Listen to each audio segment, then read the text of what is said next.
At SLAM, we get to work with some of the best car wash operators in the country, and as you can imagine, we're constantly learning from our clients. In this episode, I want to share some cool ideas that I've been seeing working with clients on site. Just some neat solutions to what I think are common challenges to many of us in the industry. Hey guys, I'm Mike Berlin from SLAM Car Wash Marketing, bringing you some new ideas to consider when marketing your car wash. It's the SLAMsix, and this episode, just 6 ideas that I have discovered on the road working with car wash operators. All right, let's get started with number 1 is crew development. The best operators in the country put a ton of effort into developing their team. Sometimes I kind of joke with customers and say, look, Chick-fil-A did not hire a bunch of kids and brainwash them into the Chick-fil-A way. They attract those types of people to work there based on their brand. Recently, I was on a shoot with a client down in Alabama. They had a whole wall devoted to personal development, a whole library of books to encourage their team towards self-improvement and development. It was inspiring to see their crew thinking big and working on themselves to be better. It made an impact on me because I had not seen that level of intention put towards developing young professionals. The operators that have been successful for a long time put a lot of focus on developing their people. All right, number 2 is sales psychology. I was talking with a client about staffing the pay station lanes to help sell memberships. We got on the topic of extroverts versus introverts. Well, my wife always would rather go to the bank ATM versus go talk to a person at the teller window. She's an introvert. She'd rather not talk with somebody and rather just use the pay station at a car wash and do it herself. While my brother, total opposite. He's a classic extrovert. And if there's a lane staffed with a person and one lane that's unstaffed, he's gonna drive to the person every time so that he can engage with someone face to face. This client I was talking to said they always like to staff one pay station lane and leave one pretty much unstaffed. That way, everyone can select their own comfort level. Introverts go to the pay station, extroverts drive to the person where it's staffed. What I took away from this conversation was to always be thinking about customer experience and think about ways to make your customers more comfortable. All right, number 3 is customer service in the vacuum area. As you can imagine, we talk a lot with clients about selling unlimited plans. I've got a client in North Carolina and he's a big believer in customer service in the vacuum area.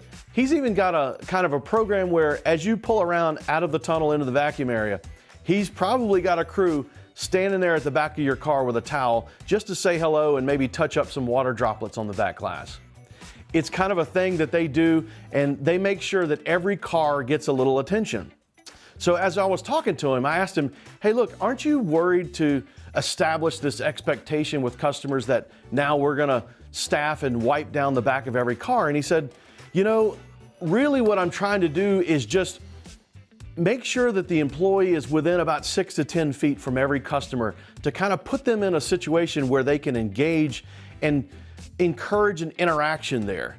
He just wants to be close enough to say hello with that customer and check on them.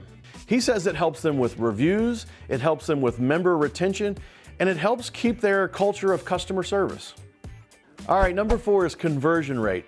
You'd be surprised how many operators I talk with that really don't track their sales conversion rate.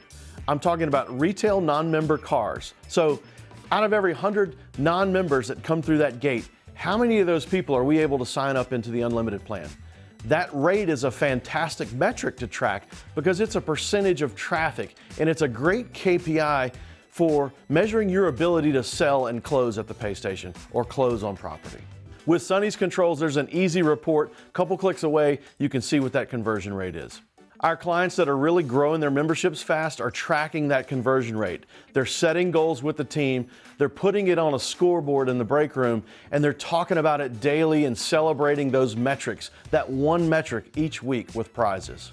We actually created a dry erase board, kind of a poster that you can put up in the back room and help you track this. So if anybody's interested, email us and we'll ship you one. Number 5 is commissions, bonuses, and prizes.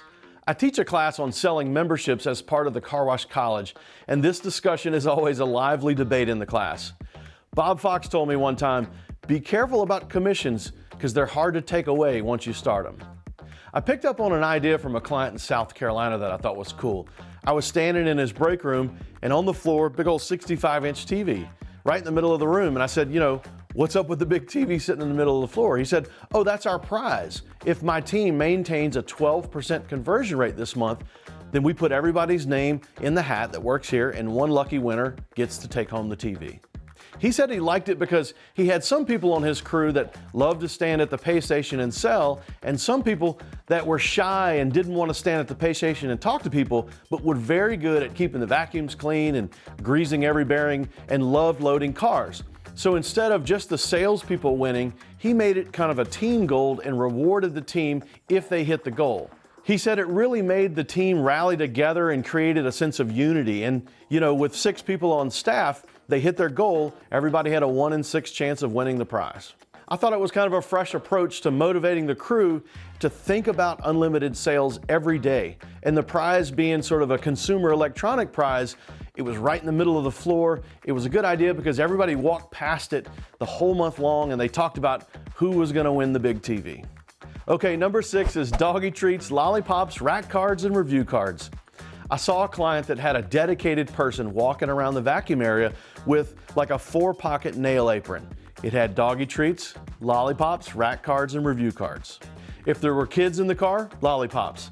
If there were dogs in the car, Doggy treats. If the attendant said, hey, thanks for coming in today, are you a member? And they said, yes. Oh, great. Hey, look, we really appreciate your business. Here's a review card. Would you mind take 2 seconds, scan it, and give us a review? If they said they weren't a member, he had a rack card. Hey, did you realize if you come more than once a month, you'd save by joining the unlimited plan?